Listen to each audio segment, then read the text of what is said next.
Our first guest tonight is a two-time Emmy Award-winning actress. For 9 seasons, she was mom on one of the best shows on TV ever. Now she has a new TV family on a very funny new show called The Middle. You can see it Wednesdays at 8:30 here on ABC. Please say hello to Patricia Heaton.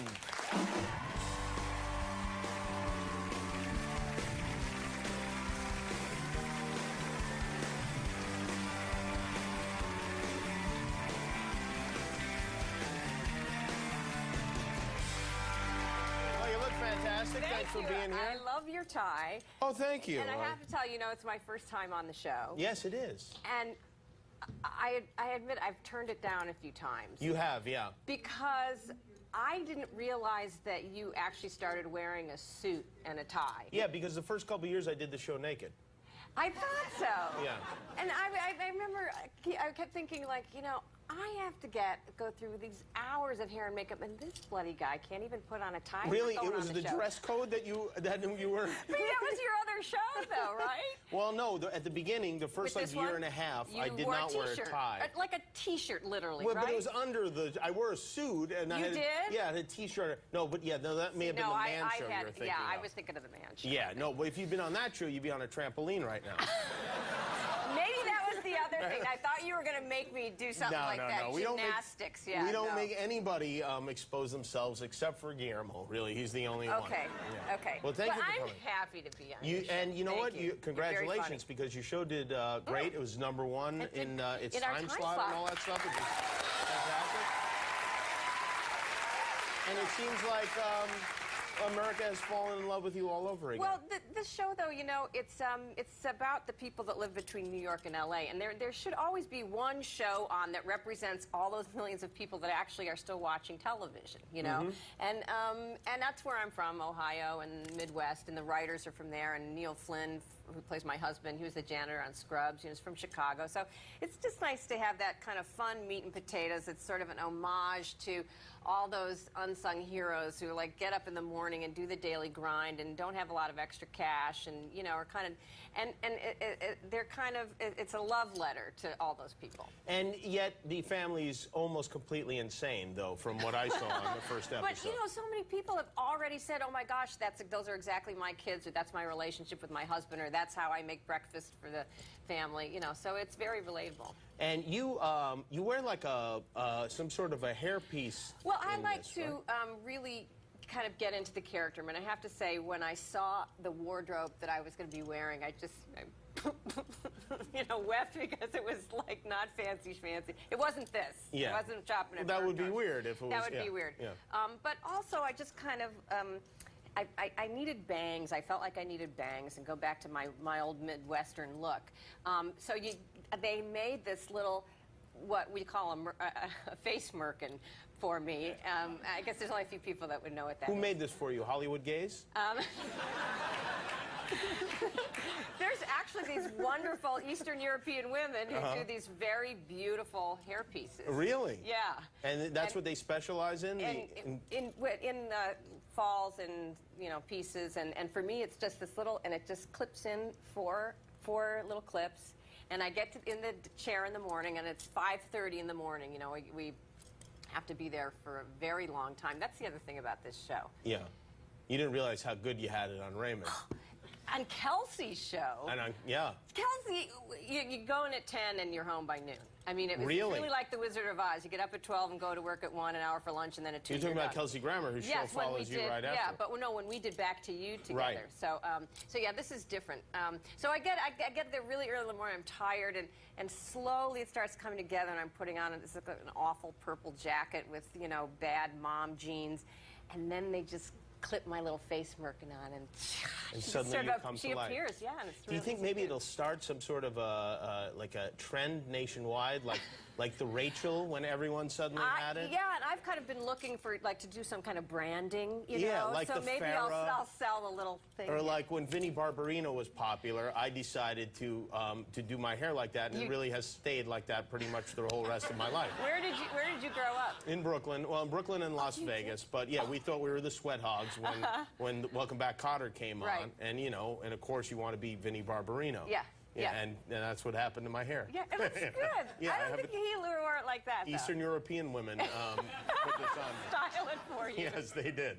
Yeah, and the show was very funny. And you have your son on the show. The youngest one. Yeah, he's very Atticus funny. Schaefer, yeah. That's his name now. Atticus, isn't that great? Yeah, Atticus is his real name. Yeah, huh? yeah. You know, somebody had pointed out that they all have these kind of odd names in the show. It's Axel, Sue, and Brick.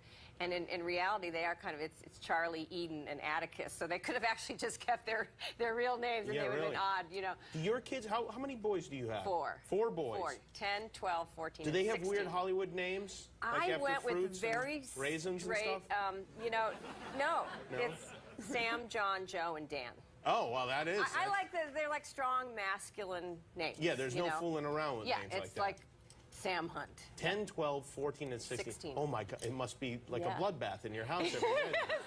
It's a little, you know, and at that age, too, now, the hygiene is problematic. Or there isn't any. That's the problem. Yeah, so I'm very big on trying to get the deodorant and the shampoo and the toothpaste going. And it's very kind of smelly and farty. But it's not, you know... But it's kind of nice, you know, I had been away filming somewhere, and I knew they were coming, and I didn't know if they had arrived on the set yet.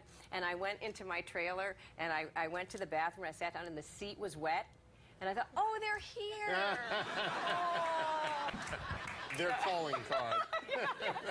So, you know, it was great. But we, you know... Do you have a lot of time for the kids now that you're working on the show? I'm working on, I mean, I get up, you know, at 5:30, kind of pull their lunches out.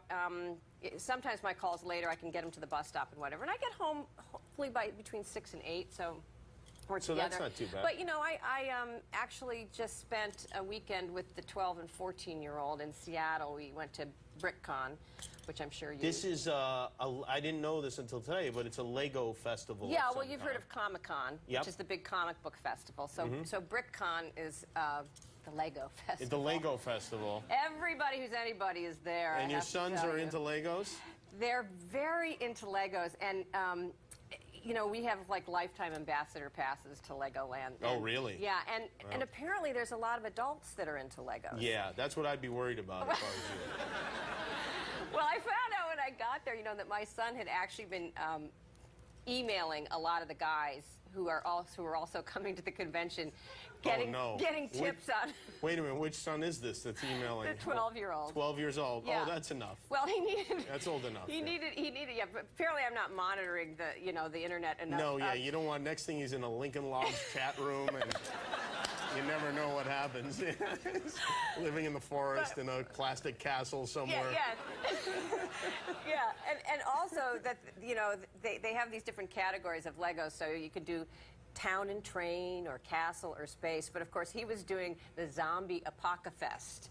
All so right. it's Legos that are being little Lego men that are being lured into a combine, like zombie Legos to be ground up, and there's blood spurting out.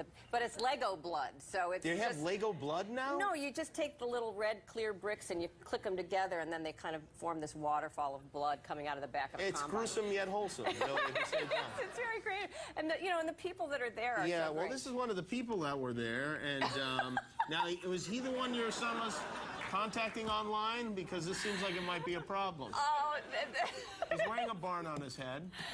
that was mild. That was really mild. that Really? time. Yeah. And I love that he's not there with a kid. Listen, they had 4,000 people come through to see that. I mean, the artwork, it's you know, it's this spectrum of people. You've got like engineers with pocket protectors and, you know, the big high-waisted jeans, and then at this end it's like the guy with the nose ring who's tattooed from top to bottom, who's wearing a skirt, and he's selling the World War II Lego tanks, and which my son is really crazy about too. So he was hanging out with this goth guy for a long time. Excellent. But then then you have like the kind of guys, the Asian guys with really long hair down to here that are kind of, you know, really thin, that have just come out of their room for the first time in a year to come to the convention. You would be better off leaving these kids in a meth lab, I think. You know, it was actually so wonderful that I actually did leave them for 2 hours and go to next door to Seattle Rep and caught a play. You did? Yeah. Good thinking. Yeah. We have a clip from the show, Oh, you and do? I think it would be, you know, we should show a little sample of it Okay. for those who may perhaps want to watch it in their Okay. homes. Yeah, they Do might you need want to to. set this up in any way? I think, you know, this the Heck family, Frankie and Mike and the 3 kids, Brick, Sue, and Axel, are kind of struggling financially. So they realize that all their sort of flagrant spending is coming to a head. And here it is, Okay. a clip from the new show, The Middle. Take a look. Oh my God, Mike, it's 2009. What? Already? Yeah, Mike, 2009.